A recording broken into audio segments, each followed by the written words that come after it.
Doctor Krishnakumar നമ്മളിവിടെ ഉള്ള spine സർജനാണ്, സ്കോളിയോ സർജനാണ്. അതായത് മനുഷ്യനെ നട്ടെല്ല് നിവർത്തി നടക്കാൻ പ്രാപ്തനാക്കുന്ന ഡോക്ടർ എന്നാണ് ഞാൻ പറയുന്നത്. നിങ്ങളുടെ ഭാഷയിൽ നട്ടെല്ല് നിവർത്തി നമുക്ക് പരമാവധി ഭാഷയിൽ വരും. അല്ലെങ്കിലും ഇത് ശാരീരികമായിട്ടുള്ള നട്ടെല്ല് നിവർത്തലിൻ്റെ ആളാണ്. അതിൻ്റെ എല്ലാ ടെക്നിക്കാലിറ്റീസും ഡോക്ടറിനോട് പറഞ്ഞു തരും. ഡോക്ടർ കൃഷ്ണകുമാർ.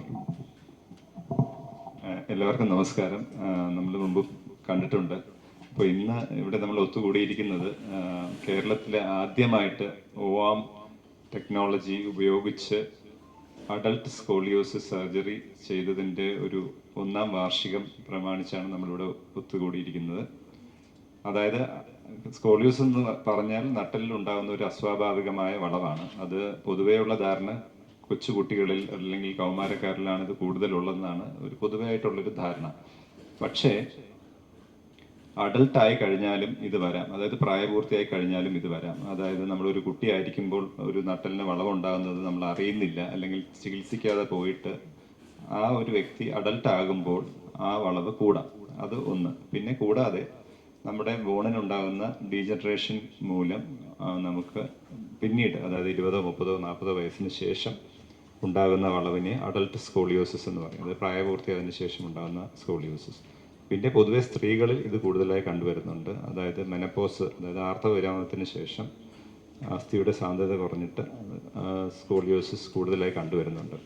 അപ്പോൾ ഇത് ഒരു അൺറെക്കഗ്നൈസ്ഡ് ആയിട്ടുള്ളൊരു കാര്യമാണ്, ഒരു ഹിഡൻ ആയിട്ടുള്ളൊരു കാര്യമാണ് നമ്മുടെ സമൂഹത്തിൽ. കാരണം അതിനെപ്പറ്റി തീരെ നമ്മുടെ MD പറഞ്ഞതുപോലെ പൊതുജനങ്ങൾക്കിടയിലുള്ള അവബോധം തീരെ കുറവാണ്. ഇങ്ങനെ ഒരു അസുഖം ഉണ്ടെന്നും അതിന് ചികിത്സയുണ്ടെന്നും അത് ചികിത്സിച്ചാൽ ശരിയാക്കാമെന്നും പലതരം ചികിത്സകളിൽ ഒന്നാണ് സർജറി.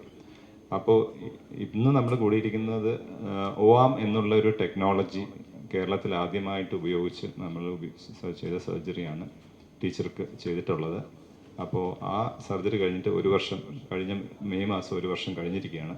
അപ്പോൾ ഇൻ്റർനാഷണൽ സ്റ്റാൻഡേർഡ് അനുസരിച്ച് ഇത്തരം കോംപ്ലിക്കേറ്റഡ് ആയിട്ടുള്ള ഏറ്റവും ഹൈ റിസ്ക് സർജറീസ് നമ്മൾ 1 വർഷം കഴിഞ്ഞാണ് അതിൻ്റെ ഔട്ട്കം പബ്ലിക്കായിട്ട് അല്ലെങ്കിൽ പബ്ലിക്കിനോട് പറയുന്നത്. കാരണം സ്പൈൻ സർജറിയിലെ ഏറ്റവും കോംപ്ലിക്കേറ്റഡ് ആയിട്ടുള്ള ഏറ്റവും ടെക്നിക്കാലിറ്റി ഉള്ള ഒരു കോംപ്ലക്സ് സർജറിയാണ് അഡൾട്ട് സ്കോളിയോസിസ് സർജറി. അപ്പം മറ്റ് രാജ്യങ്ങളിൽ ഇതിന് ഒരു സ്പെഷ്യാലിറ്റി ആയി മാറിയിരിക്കുകയാണ്. അതായത് സ്പൈൻ സർജറിയുടെ തന്നെ ഒരു സ്പെഷ്യാലിറ്റിയാണ് അഡൾട്ട് സ്കോളിയോസിസ് സർജറി അല്ലെങ്കിൽ അഡൾട്ട് ഡിഫോമിറ്റി സർജറി.